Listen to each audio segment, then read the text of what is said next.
मैं आपसे सीधे उस विषय पर बात करने जा रहा हूँ जो उम्र बढ़ने के साथ आपकी सेहत और सुरक्षा के लिए सचमुच मायने रखता है। मेरा नाम डॉ. पेट्रिशिया मोरालेस है और जेरिएट्रिक मेडिसिन में 2 दशकों से ज्यादा काम करने के बाद मैंने ऐसे पैटर्न देखे हैं जो मुझे गहराई से चिंतित करते हैं। सिर्फ उन लोगों में नहीं जिनका वर्षों का धूम्रपान या उन्नत हृदय रोग का इतिहास रहा हो, बल्कि उन लोगों में भी जो पूरी तरह स्वस्थ दिखते थे, नियमित व्यायाम करते थे, अच्छा खाते थे और अपने डॉक्टर की सलाह मानते थे। फिर भी वे स्ट्रोक के लक्षणों के साथ इमरजेंसी रूम में पहुंच गए और समझ नहीं पाए कि क्या गलत हुआ। आगे बढ़ने से पहले मुझे आपके साथ ईमानदार होना है। ऑनलाइन बहुत सी सनसनीखेज स्वास्थ्य सूचनाएं घूम रही हैं जो जोखिमों को बढ़ा चढ़ाकर दिखाती हैं और बेवजह डर पैदा करती हैं। मेरा आज का उद्देश्य आपको डराना या नहाने जैसी रोजमर्रा की गतिविधियों के बारे में चिंतित करना नहीं है। मैं आपसे यह साझा करना चाहता हूं कि उम्र के साथ आपके शरीर की तापमान परिवर्तन और शारीरिक तनाव के प्रति प्रतिक्रिया, खासकर बाथरूम में, कैसे बदलती है। ये वास्तविक बातें हैं, लेकिन इन्हें प्रसंग और संतुलन के साथ समझना जरूरी है। अगर ये जानकारी आपको मददगार लग रही है तो कृपया इस चैनल को सब्सक्राइब करें और नोटिफिकेशंस ऑन करें। मैं हर हफ्ते 60 से ऊपर उम्र के लोगों के लिए साक्ष्य आधारित मार्गदर्शन साझा करता हूं, जो अपनी स्वतंत्रता और ऊर्जा बनाए रखना चाहते हैं। आपकी सहभागिता दूसरों तक भी इस सामग्री को पहुंचाने में मदद करती है। तो कमेंट्स में ज़रूर बताइए कि क्या आपने कभी सोचा है कि नहाने की आदतें आपकी सेहत को कैसे प्रभावित कर सकती हैं। मैं आपको मारिया नाम की एक महिला के बारे में बताता हूँ। वह 73 साल की थी और 40 से अधिक वर्षों से अपने घर में स्वतंत्र रूप से रह रही थी। उनकी रात की दिनचर्या में 9 बजे के आसपास एक लंबा, बहुत गर्म स्नान शामिल था।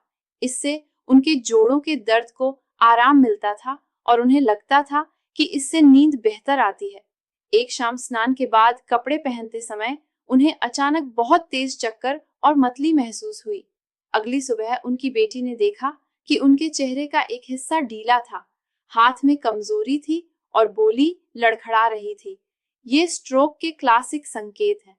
अस्पताल में डॉक्टरों ने पुष्टि की कि मारिया को वास्तव में सेरेब्रोवैस्कुलर घटना हुई थी। अब क्या गर्म स्नान ने सीधे मारिया के स्ट्रोक का कारण बना? इसका जवाब साधारण हाँ या नहीं में देना मुश्किल है। जो हम मेडिकल रिसर्च से जानते हैं वह यह है कि मारिया में पहले से जोखिम कारक मौजूद रहे होंगे, जैसे उच्च रक्तचाप, एथेरोस्क्लेरोसिस या अन्य हृदय धमनी स्थितियां। गर्म स्नान से रक्तचाप और परिसंचरण में अस्थायी बदलाव हुए होंगे, जिसने स्ट्रोक के समय को प्रभावित किया, लेकिन यह अकेला कारण नहीं था। यह भेद इसलिए महत्वपूर्ण है कि मैं नहीं चाहता कि आप अपनी रोज की नहाने की आदत से डरें। मैं चाहता हूं कि आप समझें कि उम्र के साथ आपका शरीर अलग तरह से काम करता है और आप कौन सी समझदारी भरी सावधानियां ले सकते हैं। 60 की उम्र के बाद मेडिकल साहित्य में अच्छी तरह दर्ज कुछ शारीरिक परिवर्तन होते हैं। आपकी रक्त धमनियां स्वाभाविक रूप से कुछ लचक खो देती हैं। इसे आर्टेरियल स्टिफनिंग कहते हैं, जिसका मतलब है कि आपका कार्डियोवैस्कुलर सिस्टम अचानक परिवर्तनों के अनुसार पहले जितनी जल्दी अनुकूल नहीं होता। कम लचीली नसों में रक्त पंप करने के लिए आपके दिल को अधिक मेहनत करनी पड़ती है। रक्तचाप को नियंत्रित रखने की शरीर की क्षमता भी कम उत्तरदायी हो जाती है।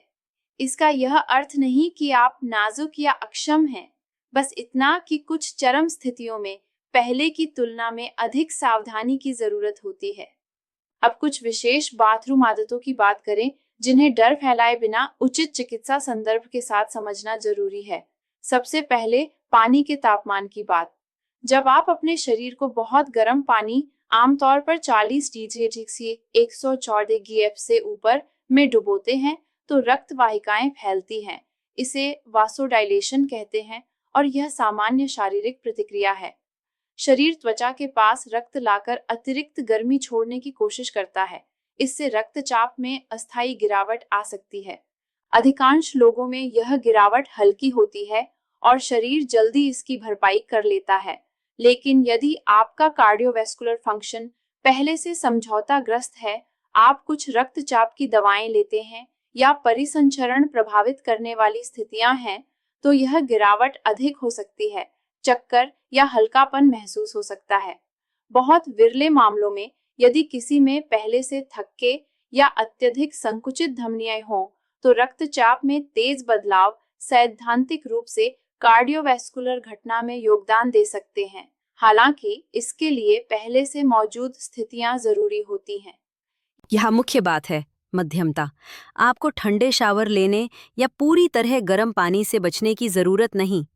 चिकित्सक आरामदेह गर्म पानी की सलाह देते हैं, बहुत गर्म नहीं। यदि आपको मांसपेशियों, आर्थराइटिस के दर्द के लिए हीट थेरेपी आराम देती है, तो 15-20 मिनट तक सीमित रखें और पहले अच्छी तरह हाइड्रेट रहें। गर्म स्नान और शावर से निकलते समय धीरे धीरे निकलें। पहले टब के किनारे बैठ जाएं, फिर खड़े हों, ताकि परिसंचरण को समायोजित होने का समय मिल सके। एक अन्य विचार, भोजन और दवा के सापेक्ष शावर का समय। खाने के बाद रक्त पाचन तंत्र की ओर बढ़ना सामान्य है। यदि उसके तुरंत बाद गर्म पानी लेते हैं, जो त्वचा की ओर और रक्त खींचता है, तो रक्त का खींचातानी कई दिशाओं में हो सकता है। ज्यादातर स्वस्थ लोगों में शरीर इसे संभाल लेता है, मगर यदि आपको हृदय धमनी रोग है, ऐसी दवाएं लेते हैं जो रक्तचाप, हृदय गति को प्रभावित करती हैं, या आपको डायबिटीज है जो परिसंचरण को प्रभावित कर सकती है, तो बड़े भोजन के कम से कम 1 घंटे बाद ही गर्म शावर लेना समझदारी है। इसी तरह कुछ दवाएं, खासकर बीपी की दवाएं, डायूरेटिक्स और कुछ पेन मेडिकेशंस परिसंचरण व रक्तचाप को प्रभावित करती हैं। इन्हें लेने के ठीक बाद गर्म शावर उनके प्रभाव को बढ़ा सकता है। मुझे एक मरीज याद है, इजाबेल, 76 वर्ष, जो वर्षों से बीपी मेडिकेशन पर थीं। उनकी दिनचर्या डिनर, रात की दवा और तुरंत सोने से पहले शावर। एक शाम शावर में उन्हें चक्कर आया और वे गिर पड़ी। गिरने से बड़ी चोट नहीं लगी, पर अस्पताल में रक्तचाप काफी गिरा हुआ मिला।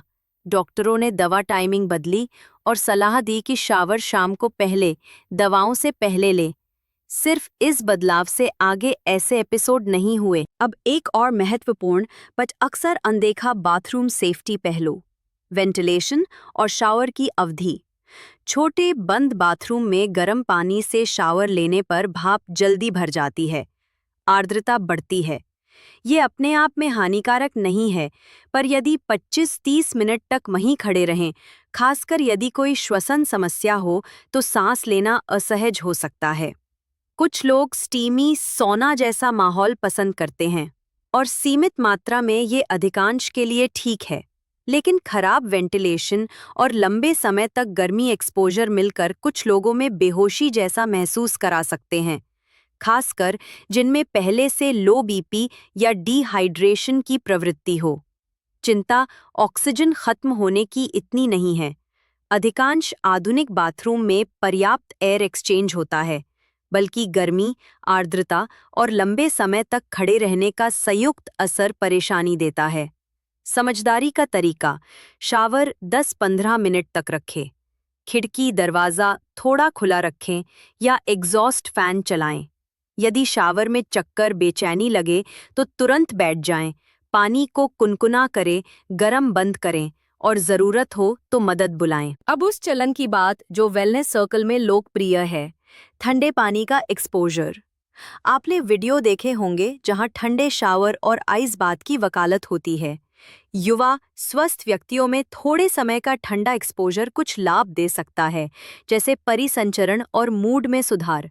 लेकिन 60 से ऊपर, खासकर यदि कोई हृदय धमनी स्थिति है, तो अचानक ठंडे पानी से सावधानी जरूरी है।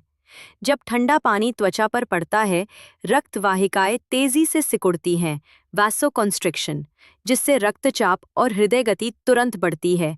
दिल को अधिक प्रतिरोध के विरुद्ध पंप करना पड़ता है। स्वस्थ, लचीली धमनियों और मजबूत दिल वाले व्यक्ति के लिए यह तनाव अस्थायी और संभालने योग्य है। लेकिन जिनमें पहले से हृदय रोग, अनियंत्रित हाई बीपी या सख्त धमनियां हैं, उनके लिए ये अचानक तनाव सीने में दर्द, खतरनाक रिद्म समस्या या चरम स्थिति में हार्ट अटैक और स्ट्रोक में योगदान दे सकता है। मैं ये नहीं कह रहा रही कि आप कभी ठंडे पानी का आनंद ना लें, बस ये कि अचानक चरम पर न जाएं। चाहें तो सामान्य गर्म शावर से शुरू करें और कुछ मिनटों में तापमान धीरे धीरे घटाएं ताकि शरीर अनुकूल हो सके। सीधे ठंडे पानी में ना कूदें और यदि कोई हृदय समस्या है तो प्रयोग से पहले डॉक्टर से बात करें। शाम के शावर का समय भी विचार योग्य है। बहुत लोग सोने से ठीक पहले शावर लेते हैं क्योंकि उन्हें ये सुकून देता है। यदि सही ढंग से किया जाए तो ये लाभकारी भी हो सकता है, पर कुछ बातों का ध्यान रखें। गर्म शावर से शरीर का कोर टेम्प अस्थायी रूप से बढ़ता है। बाद में ठंडा होने पर ये गिरावट नींद लाने में मदद कर सकती है। इसीलिए कई लोगों को ये आरामदायक लगता है, लेकिन बहुत देर जैसे 11 बजे, आधी रात और बहुत गर्म पानी लेने से शरीर की स्वाभाविक कूलिंग प्रक्रिया बाधित हो सकती है, जो सोने में मदद करती है। इसके अलावा गर्म शावर के बाद हल्का पसीना आ सकता है, भले ध्यान ना दें। यदि फिर पानी पिए बिना सो जाएं, तो रात में हल्का डिहाइड्रेशन हो सकता है। डायूरेटिक्स, बीपी दवा लेने वालों में ये हल्का डिहाइड्रेशन प्लस दवा प्रभाव मिलकर रात में बीपी को ज़रूरत से ज़्यादा नीचे ला सकता है। यही वजह है कि बहुत देर रात के शावर, खासकर मेडिकेशन के साथ, बुजुर्गों के लिए चिंता का विषय हो सकते हैं। हल आसान है। यदि शाम को शावर पसंद है तो सोने से 1-2 घंटे पहले लगभग 8-9 बजे लें। गरम आरामदेह पानी रखें, बहुत गरम नहीं। बाद में 1 गिलास पानी पी लें। इससे आप शावर का आनंद भी लेते हैं और शरीर को सामान्य अवस्था में लौटने का समय भी मिल जाता है। यहाँ रुककर एक अहम बात स्पष्ट कर दूं। मैंने कुछ परिदृश्य साझा किए जहां शावर आदतें स्वास्थ्य जटिलताओं से टकराईं, पर बड़ी तस्वीर ये है। स्ट्रोक मुख्यतः आधारभूत मेडिकल स्थितियों से होते हैं। उच्च रक्तचाप, एथेरोस्क्लेरोसिस, एट्रियल फिब्रिलेशन, डायबिटीज, उच्च कोलेस्ट्रॉल और धूम्रपान इतिहास ये बड़े जोखिम कारक है। यदि आप अन्यथा स्वस्थ हैं तो मात्र शावर आदतें स्ट्रोक का कारण नहीं बनती। हमारी चर्चा उन स्थितियों की है जहां किसी में पहले से हृदय धमनी जोखिम है और कुछ नहाने की प्रथाएं पहले से समझौताग्रस्त सिस्टम पर अस्थायी तनाव डाल सकती हैं। इसे ऐसे समझें, यदि आपकी कार का टायर पहले से घिसा और क्षतिग्रस्त है तो गड्ढा टकराने पर वह फट सकता है, पर गड्ढे ने समस्या पैदा नहीं की, उसने उसे उजागर किया। उसी तरह यदि किसी में गंभीर एथेरोस्क्लेरोसिस है और वह अत्यधिक गर्म स्नान करती है जिससे अचानक बीपी गिरता है, तो मूल समस्या आधारभूत रोग थी। स्नान उस क्षण का ट्रिगर भर बना। इसीलिए मैं जोर देता हूँ कि स्ट्रोक रोकथाम के सबसे महत्वपूर्ण कदम आपके शावर से नहीं जुड़े। रक्तचाप को नियंत्रित रखें, डायबिटीज हो तो प्रबंधन करें, दवाएं नियमित लें, धूम्रपान न करें, स्वस्थ वजन बनाएं, नियमित व्यायाम करें, फलों, सब्जियों, साबुत अनाज वाला आहार लें, प्रोसेस्ड फूड और अतिरिक्त सोडियम सीमित करें, डॉक्टर से नियमित जांच कराते रहें। ये बुनियादी बातें शावर टेम्प से कहीं ज़्यादा अहम हैं। फिर भी शावर को सुरक्षित बनाना आसान है, तो क्यों ना किया जाए। बहुत गर्म के बजाय गर्म आरामदेह पानी लें। शावर की अवधि वाजिब रखें। बाथरूम में वेंटिलेशन रखें। बड़े भोजन या बीपी दवा लेने के तुरंत बाद ना नहाएं। ठंडा पानी आजमाना हो तो धीरे धीरे तापमान घटाएं। हाइड्रेटेड रहें। गर्म स्नान और शावर से धीरे निकलें। खड़े होने से पहले क्षण भर बैठें। चक्कर, बेचैनी लगे तो तुरंत बैठ जाएं और पानी समायोजित करें। मैं चाहता हूं कि आप स्ट्रोक के चेतावनी संकेत भी जानें, क्योंकि उन्हें जल्दी पहचानना परिणामों में बहुत फर्क डालता है। याद रखें, फास्ट, एफ, फेस ड्रूपिंग, चेहरे का टेढ़ा होना, ए, आर्म वीकनेस, एक हाथ में कमजोरी, नीचे गिरना, एस, स्पीच डिफिकल्टी, बोली लड़खड़ाना, शब्द न निकलना, टी, टाइम, तुरंत आपातकालीन सहायता कॉल करें। अन्य लक्षण: अचानक तेज सिर दर्द, अचानक उलझन, अचानक एक दोनों आंखों से दिखने में दिक्कत, अचानक चलने में कठिनाई, संतुलन बिगड़ना। ये दिखे तो प्रतीक्षा ना करें, फौरन मदद बुलाएं। स्ट्रोक उपचार समय संवेदी है, जितनी जल्दी इलाज उतनी बेहतर रिकवरी की संभावना। एक सकारात्मक कहानी भी साझा करूं। लुइस 70 वर्ष जब पहली बार मिले तो हाई बीपी था और परिवार कुछ चेतावनी संकेतों से चिंतित था। आदतों पर बात हुई तो पता चला कि वे बहुत गर्म, लंबे शावर देर रात लेते थे, अक्सर बीपी दवा लेने के तुरंत बाद। हमने सरल बदलाव किए। शाम 7:15 बजे के आसपास शावर, पानी आरामदेह गरम, लगभग 10 मिनट, और बाद में पानी पीना। 6 साल बाद भी लुइस अच्छा कर रहे हैं, स्वतंत्र हैं, अपनी सेहत संभाले हुए हैं। क्या सिर्फ शावर बदलाव ने उनकी सेहत बचाई? नहीं। मुख्य भूमिका उचित दवा प्रबंधन, नियमित व्यायाम, स्वस्थ खानपान और सतत मेडिकल केयर की है। पर इन छोटे समायोजनों ने अनावश्यक कार्डियोवैस्कुलर तनाव घटाया और उनकी दिनचर्या सुरक्षित बनाई। यही दृष्टिकोण मैं चाहता हूँ कि आप अपनाएं। उम्र के साथ आपका शरीर शारीरिक तनावों, गर्मी और ठंड के प्रति अलग प्रतिक्रिया देता है। इन बदलावों से वाकिफ होकर समझदारी भरे समायोजन करना बुद्धिमानी है, डरने की बात नहीं। आपको नहाने से डरने की जरूरत नहीं, सिर्फ यह कि कैसे नहाए, खासकर यदि पहले से स्वास्थ्य स्थितियां हैं या ऐसी दवाएं लेते हैं जो परिसंचरण को प्रभावित करती हैं। सोचिए, जीवन के अन्य क्षेत्रों में आपने उम्र के साथ स्वाभाविक रूप से समायोजन किए हैं। शायद अब रात में कम ड्राइव करते हैं क्योंकि अंधेरे में नजर पहले जैसी तेज नहीं। शायद सीढ़ियों, फिसलन भरे रास्तों पर ज्यादा सावधान रहते हैं। ये कमजोरी नहीं, बुद्धिमत्ता और आत्म जागरूकता के उदाहरण हैं।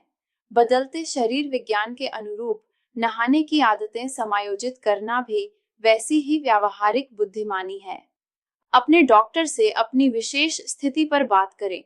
यदि आप कई दवाएं लेते हैं तो पूछें कि क्या इनमें से कोई रक्तचाप परिसंचरण को ऐसे प्रभावित करती है कि टाइमिंग का ध्यान रखना पड़े।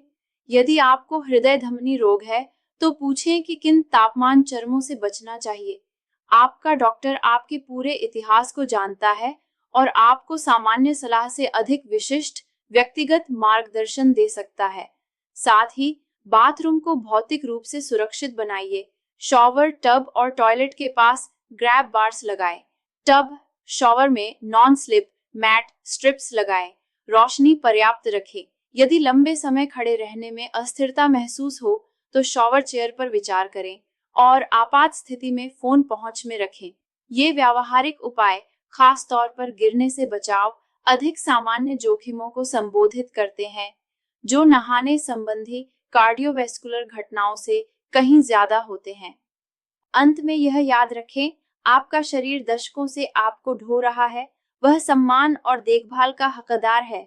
उस देखभाल का हिस्सा है यह समझना कि वह कैसे बदल रहा है और अपनी आदतों को उसी के अनुसार ढालना।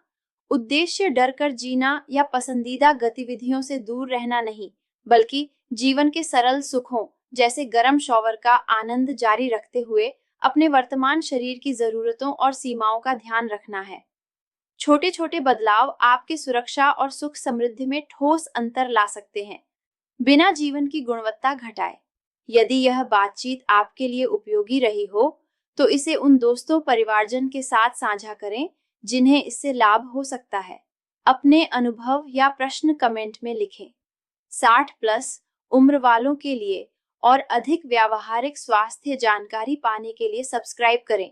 आपकी सहभागिता दूसरों तक यह सामग्री पहुंचाने में मदद करती है और कौन जानता है, जानकारी साझा करना किसी को ऐसा संबंध जोड़ने में मदद करे जो उसने पहले नहीं सोचा था।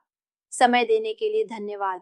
स्वस्थ रहें, सुरक्षित रहें और याद रखें, ज्ञान आपको अपनी स्वास्थ्य निर्णयों पर अधिकार देता है।